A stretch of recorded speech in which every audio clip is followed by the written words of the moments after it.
ನಮಸ್ಕಾರ ಸ್ನೇಹಿತರೆ, ಎಲ್ಲರೂ ಹೇಗಿದ್ದೀರಾ? ಚೆನ್ನಾಗಿದ್ದೀರಾ ಅಂತ ಭಾವಿಸ್ತೇನೆ. ನಾನು ನಂಬಿರುವಂಥ ಗುರುದೇವ ಶ್ರೀ ಶಿರಡಿ ಸದ್ಗುರು ಸಾಯಿಬಾಬರು ಎಲ್ಲರಿಗೂ ಒಳ್ಳೆಯದನ್ನು ಮಾಡಲಿ ಅಂತ ಕೇಳ್ತೀನಿ. ಯಾಕಂದರೆ ಇವತ್ತು ಗುರುಪೂರ್ಣಿಮೆ ದಿನ ನಾವು ಆ ಗುರುದೇವನ ಶ್ರೀರಕ್ಷೆ ನಮಗೆ ಸಿಕ್ತು ಅಂದರೆ ನಮ್ಮ ಜೀವನ ಎಲ್ಲ ಪಾವನ ಆಗುತ್ತೆ. ಹಾಗಾಗಿ ನಮ್ಮ ಪ್ರತಿಯೊಬ್ಬರ ಜೀವನದಲ್ಲಿಯೂ ನಮ್ಮ ಮುಂದೆ ಒಂದು ಗುರಿ ಇರಬೇಕು, ನಮ್ಮ ಹಿಂದೆ ನಮ್ಮ ಗುರು ಇರಬೇಕು ಅಂತ ಹೇಳ್ತಾರೆ. ಹಾಗೆ ಆ ಗುರುದೇವರ ಶ್ರೀರಕ್ಷೆ ಎಲ್ಲರಿಗೂ ಸಿಗಲಿ, ಶಿರಡಿ ಸಾಯಿಬಾಬರು ಎಲ್ಲರಿಗೂ ಒಳ್ಳೆಯದನ್ನು ಮಾಡಲಿ ಅಂತ ಕೇಳ್ತಾ ಇವತ್ತೊಂದು ಸ್ವೀಟನ್ನು ಮಾಡೋಣ. ಗುರುಪೂರ್ಣಿಮೆಯ ದಿನ ಒಂದು ಸ್ವೀಟನ್ನು ಮಾಡೋಣ. ನಾನಿಲ್ಲಿ ಸಿಹಿ ಕುಂಬಳಕಾಯಿಯನ್ನು ತಗೊಂಡಿದ್ದೇನೆ. ಸಿಹಿ ಕುಂಬಳಕಾಯಿಯನ್ನು ಕಟ್ ಮಾಡಿ ಇವಾಗ ನಾನು ಸಿಪ್ಪೆಯನ್ನು ತೆಗೆದು ಒಳಗಡೆ ಇರುವ ತಿರುಳನ್ನೆಲ್ಲ ತೆಗೆದು ಇಟ್ಕೊಳ್ತೇನೆ. ಇದನ್ನು ಫಸ್ಟ್ ಕಟ್ ಮಾಡಿ ಕ್ಲೀನ್ ಮಾಡ್ಕೊಳ್ಳುವ. ಈ ಸಿಪ್ಪೆಯನ್ನೆಲ್ಲ ಮೇಲ್ಗಡೆ ಇರುವಂಥ ಸಿಪ್ಪೆಯನ್ನೆಲ್ಲ ಈ ರೀತಿ ಕಟ್ ಮಾಡ್ಕೊಳ್ಳುವ. ನಾನಿವಾಗ ಎಲ್ಲವನ್ನು ಅದೇ ರೀತಿ ಮಾಡ್ಕೊಂಡು ಬರ್ತೀನಿ. ಸಿಪ್ಪೆ ಹಾಗೆ ಒಳಗಡೆ ಇರೋ ತಿರುಳನ್ನೆಲ್ಲ ತೆಗೆದು ಕ್ಲೀನ್ ಮಾಡ್ಕೊಂಡು ಬಂದೆ ನೋಡಿ. ಇದನ್ನು ಇವಾಗ ನಾನು ತುರಿಯೋದಿರುತ್ತಲ್ವ, ನಿಮ್ಮ ಹತ್ರ ಕೊಬ್ಬರಿ ತುರಿಯೋದಿರುತ್ತಲ್ವ, ಅದರಲ್ಲಿ ಇವಾಗ ನಾನು ಈ ರೀತಿ ತುರ್ಕೊಳ್ತಾ ಇದ್ದೀನಿ. ಇದನ್ನು ಇವಾಗ ನಾವು ಎಲ್ಲವನ್ನು ಕೂಡ ಇದೇ ರೀತಿ ಚೆನ್ನಾಗಿ ತುರ್ಕೊಳ್ಬೇಕು. ಸಿಹಿ ಕುಂಬಳಕಾಯಿ ಹಲ್ವ ತುಂಬಾ ಚೆನ್ನಾಗಿ ಬರುತ್ತೆ. ಹಾಗೆ ತುಂಬ ಎಲ್ಲರೂ ಕೂಡ ಇಷ್ಟಪಟ್ಕೊಂಡು ತಿಂತಾರೆ, ಅಷ್ಟು ಚೆನ್ನಾಗಿರುತ್ತೆ ಇದು. ಒಮ್ಮೆ ನೀವು ಮಾಡಿ ನೋಡಿ, ಗೊತ್ತಾಗುತ್ತೆ ನಿಮಗೆ. ಈಗ ನಾನು ಎಲ್ಲವನ್ನು ಅದೇ ರೀತಿ ತುರ್ಕೊಂಡು ಬಂದೆ. ನನಗೆ ಇಷ್ಟೊಂದು ಸಿಕ್ತು ನೋಡಿ. ಇವಾಗ ಒಲೆ ಮೇಲೆ ಒಂದು ಪಾತ್ರೆ ಇಟ್ಕೊಂಡಿದ್ದೀನಿ. ಇಲ್ಲಿ 2 ಟೇಬಲ್ ಸ್ಪೂನಷ್ಟು ನಾನು ತುಪ್ಪವನ್ನು ಹಾಕ್ಕೊಂಡಿದ್ದೀನಿ. ತುಪ್ಪ ಸ್ವಲ್ಪ ಬಿಸಿಯಾಗಿದೆ. ಇವಾಗ ನಿಮ್ಮ ಹತ್ರ ಇರುವಂಥ ಡ್ರೈ ಫ್ರೂಟ್ಸನ್ನು ತಗೊಳ್ಳಿ. ನಾನಿಲ್ಲಿ ದ್ರಾಕ್ಷಿ ಮಾತ್ರ ತೊಗೊಂಡಿದ್ದೀನಿ.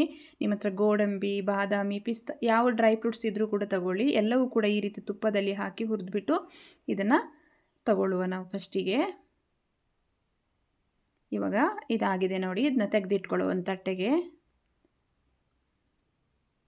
ನಾನು ಅದೇ ಪಾತ್ರೆಗೆ ಇನ್ನೊಂದು 2 ಸ್ಪೂನಷ್ಟು ತುಪ್ಪವನ್ನು ಹಾಕ್ಕೊಳ್ತೀನಿ. ಇವಾಗ ತುಪ್ಪ ಸ್ವಲ್ಪ ಬಿಸಿ ಆಗಬೇಕು. ನಾನು ತುರಿದಿಟ್ಕೊಂಡಿದ್ದೀನಲ್ಲ ಅದನ್ನು ಕೂಡ ಇದರಲ್ಲಿ ಹಾಕ್ಕೊಳ್ತೀನಿ. ಸಿಹಿ ಕುಂಬಳಕಾಯಿಯನ್ನು ನಾನು ತುರಿದಿಟ್ಕೊಂಡಿದ್ದೀನಲ್ಲ ಅದನ್ನು ಇದರಲ್ಲಿ ಹಾಕಿ ಚೆನ್ನಾಗಿ ಈ ತುಪ್ಪದಲ್ಲಿ ಇದು ಫ್ರೈ ಮಾಡ್ಕೊಳ್ಬೇಕು. ಇದಕ್ಕೆ ಯಾವುದೇ ರೀತಿ ನೀರನ್ನು ಸೇರಿಸಿ ಎಲ್ಲ ಬೇಯಿಸಲಿಕ್ಕಿಲ್ಲ. ಇದೇ ರೀತಿ ತುಪ್ಪದಲ್ಲೇ ಇದು ಬೇಯುವ ಹಾಗೆ ನಾವು ಇದನ್ನು ಅಷ್ಟು ತನಕ ಫ್ರೈ ಮಾಡ್ಕೋಬೇಕು. ಚೆನ್ನಾಗಿ ಇದನ್ನೊಂದು ಸಲ ತುಪ್ಪದಲ್ಲಿ ಮಿಕ್ಸ್ ಮಾಡ್ಕೊಳ್ಳುವ.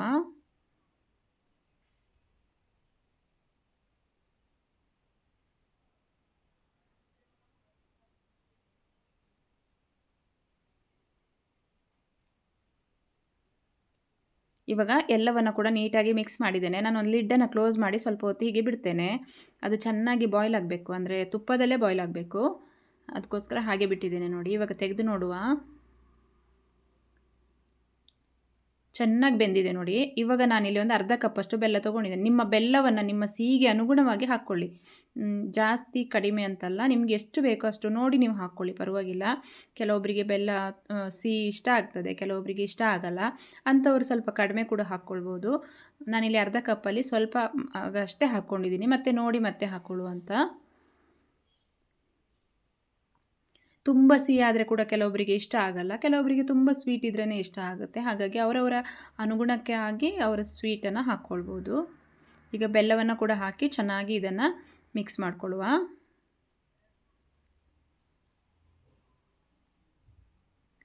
ತುಂಬ ಬೇಗನೆ ಆಗುತ್ತೆ ಇದು. ನಮಗೆ ಸ್ವೀಟ್ ಏನಾದರೂ ತಿನ್ನಬೇಕು ಅನಿಸುತ್ತೆ ಅಲ್ವಾ, ಅಥವಾ ಮಕ್ಕಳು ಏನಾದರೂ ಕೇಳ್ತಾರೆ ಅಲ್ವಾ, ಪೂಜೆ ಟೈಮಲ್ಲಿ ಎಲ್ಲ ನಿಮಗೆ ಯಾವಾಗ ಬೇಕೋ ಆವಾಗ ನೀವು ಇದನ್ನು ಬೇಗನೆ ಕ್ವಿಕ್ಕಾಗಿ ರೆಡಿ ಮಾಡ್ಕೊಳ್ಬೋದು. ತುಂಬ ಟೈಮ್ ಏನು ತಗೊಳ್ಳೋದಿಲ್ಲ ಇದು. ಇವಾಗ ಇದು ಚೆನ್ನಾಗಿ ಬೆಲ್ಲದ ಜೊತೆ ಫ್ರೈ ಆಗಬೇಕು. ನಾನಿಲ್ಲಿ ಸ್ವಲ್ಪ ಏಲಕ್ಕಿಯನ್ನು ಪೌಡ್ರ್ ಮಾಡಿ, 2-3 ಏಲಕ್ಕಿಯನ್ನು ಸ್ವಲ್ಪ ಜಜ್ಜಿ ಹಾಕ್ಕೊಂಡಿದ್ದೇನೆ. ನಿಮ್ಮ ಹತ್ರ ಏಲಕ್ಕಿ ಪೌಡ್ರ್ ಇತ್ತಂದರೆ ನೀವು ಹಾಗೆ ಹಾಕ್ಕೊಳ್ಳಿ. ಫ್ಲೇವರ್ ತುಂಬ ಚೆನ್ನಾಗಿ ಬರುತ್ತೆ ಏಲಕ್ಕಿ ಪೌಡರ್. ನಮ್ಮ ಹಲ್ವ ಇರಲಿ, ಯಾವುದೇ ಸ್ವೀಟ್ಗೆ ನಾವು ಏಲಕ್ಕಿ ಹಾಕೋದ್ರಿಂದ ಫ್ಲೇವರ್ ತುಂಬ ಚೆನ್ನಾಗಿ ಬರುತ್ತೆ. ಈಗ ಇದನ್ನು ಸ್ವಲ್ಪ ಬಾಯ್ಲ್ ಮಾಡೋಣ ನಾವು, ಅಂದರೆ ಫ್ರೈ ಮಾಡ್ಕೊಳ್ಳುವ ಇದೇ ರೀತಿ ಬೆಲ್ಲದಲ್ಲಿ. ಇದು ಚೆನ್ನಾಗಿ ಇದಾಗಬೇಕು, ಬೇಯಬೇಕು. ಈಗ ಇದಕ್ಕೆ ನಾನು 1 ಸ್ಪೂನ್ ತುಪ್ಪವನ್ನು ಹಾಕ್ಕೊಳ್ತೀನಿ. ತುಪ್ಪ ಹಾಕಿದ್ರೇ ಇದು ನಮ್ಮ ಹಲ್ವ ಅನ್ನೋದು ತುಂಬ ಚೆನ್ನಾಗಿ ಬರುತ್ತೆ. ತುಪ್ಪ ಹಾಕಲೇಬೇಕು ನಾವು ಹಲ್ವಕ್ಕೆ.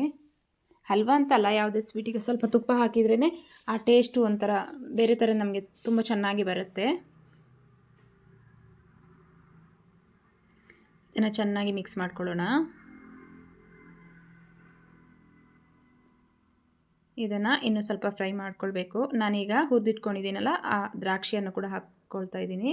ನೀವು ಯಾವುದೇ ಡ್ರೈ ಫ್ರೂಟ್ಸ್ ಇದ್ದರೂ ಕೂಡ ಇದೇ ರೀತಿ ಹುರಿದು ಈ ಮೂಮೆಂಟಲ್ಲಿ ಸೇರಿಸ್ಕೊಂಡ್ರೆ ಆಯಿತು.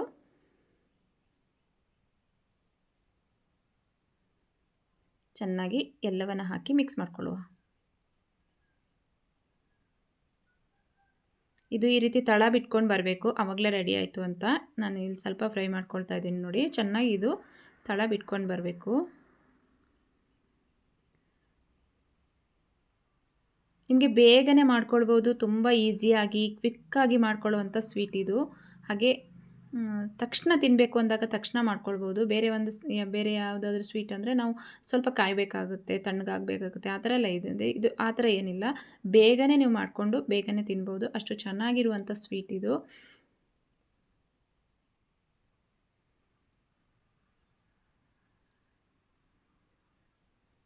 ಆ ಫ್ಲೇವರ್ ಎಷ್ಟು ಚೆನ್ನಾಗಿ ಬರ್ತಾ ಇದೆ ಗೊತ್ತಾ, ಅಷ್ಟು ಚೆನ್ನಾಗಿ ಬರ್ತಾ ಇದೆ. ಸಿಹಿ ಕುಂಬಳಕಾಯಿಯ ಫ್ಲೇವರ್ ತುಂಬಾ ಚೆನ್ನಾಗಿ ಬರ್ತಾ ಇದೆ. ಇವಾಗ ನೋಡಿ ಫುಲ್ ತಳ ಬಿಟ್ಕೊಂಡು ಬರ್ತಾ ಇದೆ.